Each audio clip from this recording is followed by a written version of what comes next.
La Cinémathèque française a proposé, fin 2013, à son public de mieux comprendre quelle fut la réduction qui s'opéra sur la personne de Pasolini,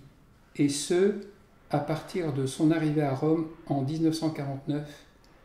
un symbole d'échec et de honte pour ceux qui bientôt allaient se déclarer les ennemis du poète. Plongeant dans la pauvreté, nu devant ses pairs, il se passe que le déni d'appartenance à soi, revendiqué par les plus nombreux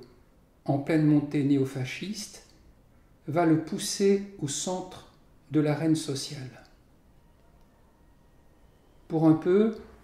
on le taxe d'anticonformisme pathologique. Une vague de haine se lève autour de lui, qu'il évite de prendre au premier degré, ce qui lui coûtera d'examiner dorénavant son esprit avec une acuité de plus en plus fine, de publier des libelles, des éditoriaux offensifs. Il apprend ainsi à se libérer de tout accessoire esthétique et il constate, triste et rageur, « J'ai fui avec ma mère et une valise et quelques joies qui se révélèrent fausses. » Alain Bergala, co-auteur du catalogue au beau titre de Pasolini Roma, affirme que la ville des villes, pour lui, n'a pas été un décor ni un simple lieu de vie. En échange d'une attente désespérée, Pasolini passe derrière la caméra, mais comme si les splendeurs qui l'entourent ne comptaient pas, ou comme si le Colisée et les ruines aimées par Stendhal ouvraient seulement sur un fond qu'en eux-mêmes les gens de peu, les gens des Borgates, aujourd'hui rasés et où l'exilé promenait sa tendresse frondeuse, mêlaient à leurs songes, leurs angoisses, avant le désastre. Pas le sien,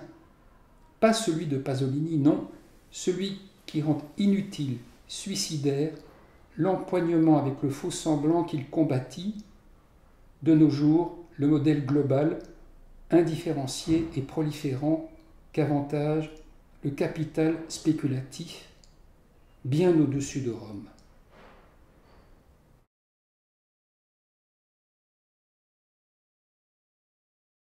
Et bien au-dessus de l'obstination à inventer un cinéma du sacré, ainsi que lui-même le définissait, de la part d'un adepte de la langue de la réalité, expression demeurée juste, nul autre n'attestant le fait de s'en tenir à la traduction des sentiments et des choses. Le parcours auquel engageait la Cinémathèque parisienne, choix de missives, album de famille et annexes, liste des procès intentés à Pasolini pour obscénité ou insulte à la religion,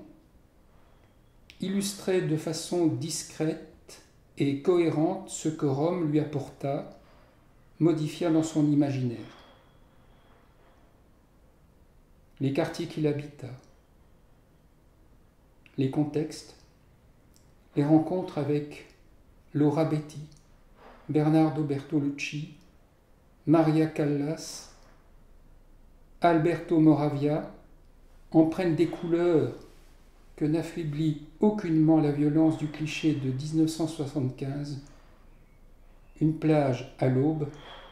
une étoffe couvrant Pasolini assassiné.